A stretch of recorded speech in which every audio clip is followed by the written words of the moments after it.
la délibération du baccalauréat général ce mardi, les candidats à cette session de juin 2019 ont convergé massivement à la direction des examens et concours. L'accès à la DEC bloqué par les policiers, les futurs bacheliers n'avaient guère d'autre choix que d'attendre à quelques mètres de là. Certains sont même très confiants. Non, jusqu'à maintenant, on ne nous a encore pas permis d'entrer dans la DEC pour voir les listes, mais on est encore là dehors en attendant. Bon, je me suis préparé pendant 9 mois, j'ai travaillé le jour J. Au fond de moi, je sais que j'ai eu le bac, mais j'ai un peu le stress aussi, on ne sait jamais. Mon moral est haut, puisque je sais que mes petits qui sont en terminale ont bien travaillé, donc j'espère qu'ils vont s'admettre. Pendant que les candidats étaient en attente des résultats, les responsables des établissements scolaires récupéraient déjà les listes de leurs établissements. Bon, le moral peut être haut, hein, parce que ça m'a quand même réjoui un peu par rapport à l'ensemble du Congo. Bon, par rapport à l'année passée, je vois que ça a augmenté un peu, parce que ma courbe est sur ascendance. À 18h39, le portail de la DEC s'ouvre. Les candidats prennent d'assaut dans son enceinte. L'heure est à la consultation de liste. L'émotion est visible sur les visages et certains l'expriment au micro.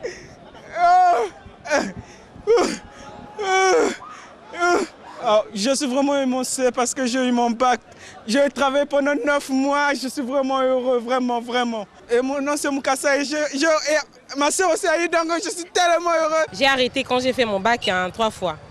Je faisais plus le bac et j'ai eu un boulot. J'ai commencé à travailler, donc on m'a encore conseillé de reprendre parce que c'est très important le bac. Donc, ben voilà, j'ai fait encore et je l'ai eu. Sur un total de 73 054 candidats présentés au bac 2019, 22 240 ont été déclarés admis, un résultat nettement supérieur à celui de l'année dernière. Au total, 22 240 candidats sont déclarés admis au baccalauréat général session de juin 2019, soit un pourcentage de 30,44% sur 73 054 candidats présentés. La délibération de cet examen d'État a eu lieu ce mardi 30 juillet au lycée de la Révolution à Brazzaville. Pour le président général du jury, Dieudonné Nsokini, ces résultats du bac session de juin 2019 ont connu une nette amélioration.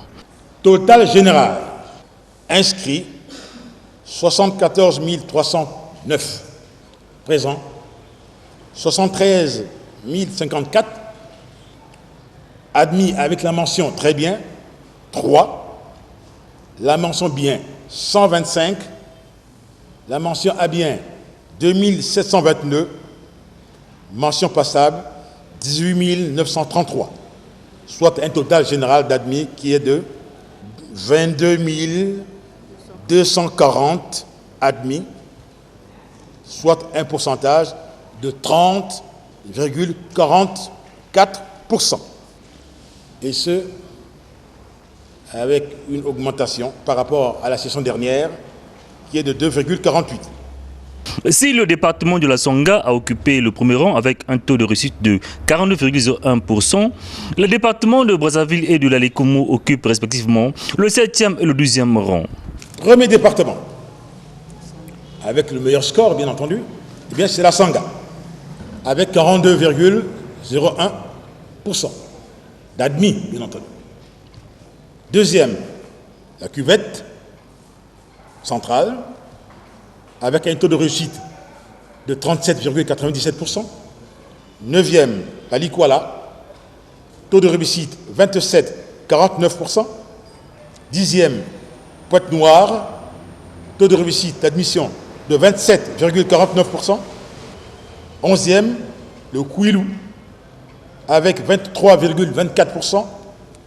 Et enfin, la Lekumu, avec un taux d'admission qui est de 21,48%. Signalant que les centres de Cabinda et Luanda ont fait des meilleurs résultats avec un taux de réussite de plus de 90%. Les résultats du bac 2019 sont disponibles sur le site www.bac2019.net.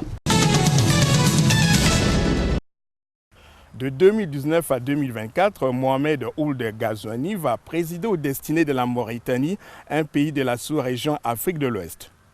Après avoir remporté la présidentielle de juin dernier avec 52% de voix au premier tour, l'heure est à la prise de fonction.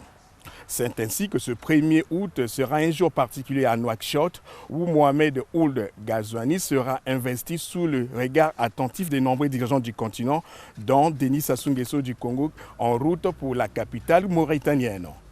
La présence du chef d'État congolais à cette cérémonie témoigne, vous vous en doutez, de l'excellence des rapports d'amitié et de coopération qui existent entre les deux pays.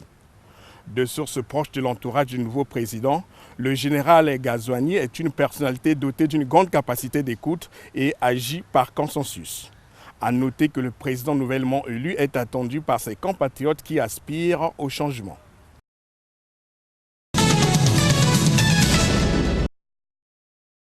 Arrivé au terme de son mandat de 5 ans en République du Congo, l'ambassadeur de la Fédération de Russie au Congo, Valery Alexandrovitch Mikhailov, est allé faire ses adieux ce mardi au président de l'Assemblée nationale, Isidore Mvuba. Faisant le point de son exercice au Congo, le diplomate russe a signifié que le Congo et la Russie sont parvenus à signer plusieurs accords dans le cadre du renforcement des liens entre les deux pays.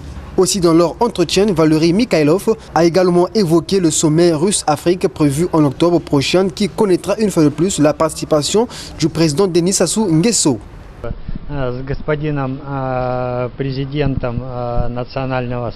Récemment, on a vu donc, une délégation congolaise représentative se rendre à Moscou pour participer au forum interparlementaire. Donc, en outre de la coopération parlementaire, Monsieur le Président a pu intervenir en marge de ce travail et ensuite nous envisageons de signer un accord entre l'université dont le diplôme Monsieur le Président a obtenu, c'est-à-dire l'université russe des transports et l'université Mariam Gouabi à Brazzaville.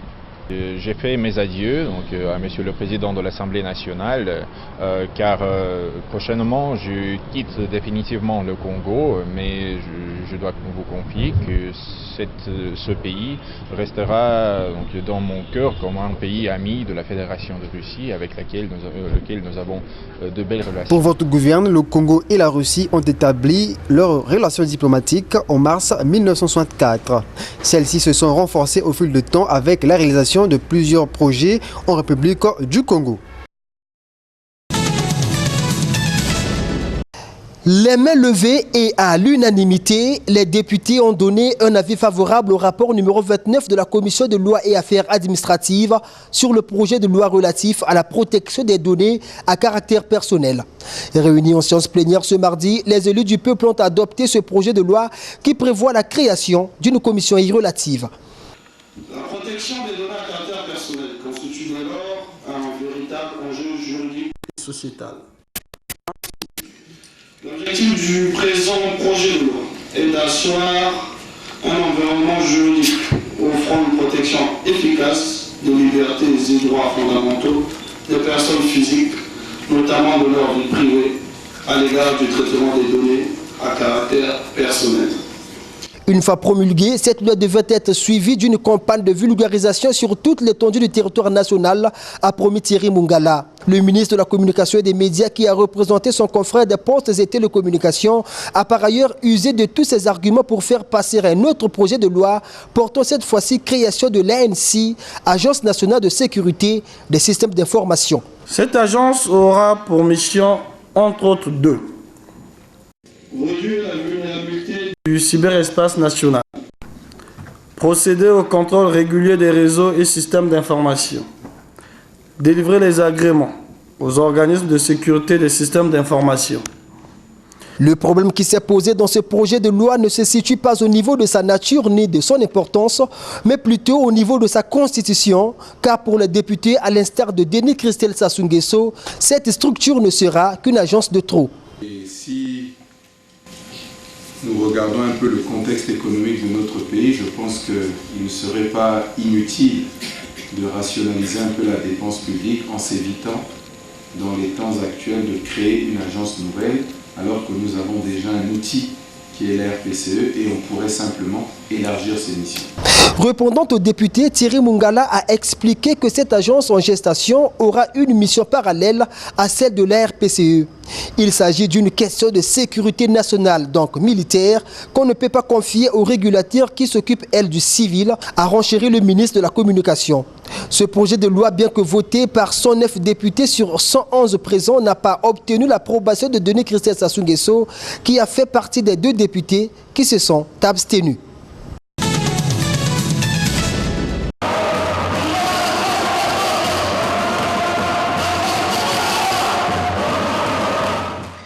Les militants et sympathisants de la force montante congolaise de la zone sud de Brazzaville ont pris d'assaut ce mercredi 31 juillet la salle de spectacle du cercle culturel Sonny Laboutansi. Ce pour échanger et communier avec les membres du comité central de la force montante congolaise, avec à leur tête Donald Mobobola.